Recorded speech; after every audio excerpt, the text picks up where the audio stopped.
Hey guys, I'm Anna, and today I'm going to show you how to fix Gett mobile app not working.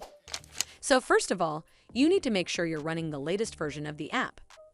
Open up App Store on your device, and then tap on this search icon in the bottom right corner. Then search for the Gett mobile app, and if you see this update button right next to the app name, simply tap on it to make sure you're running the latest version of the app. But if you still encounter this issue, then you need to clear App Cache. Go to your device settings and then scroll all the way down to General and tap on it. Then tap on iPhone Storage. From here, search for the Gett mobile app and then tap on it.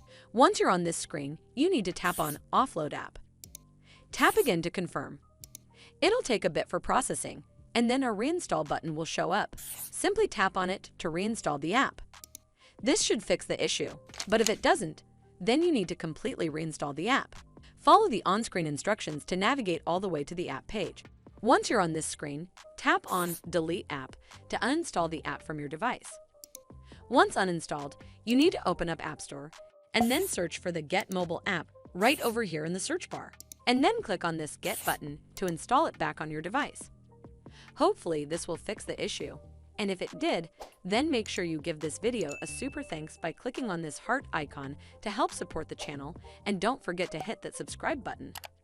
We'll see you in the next one.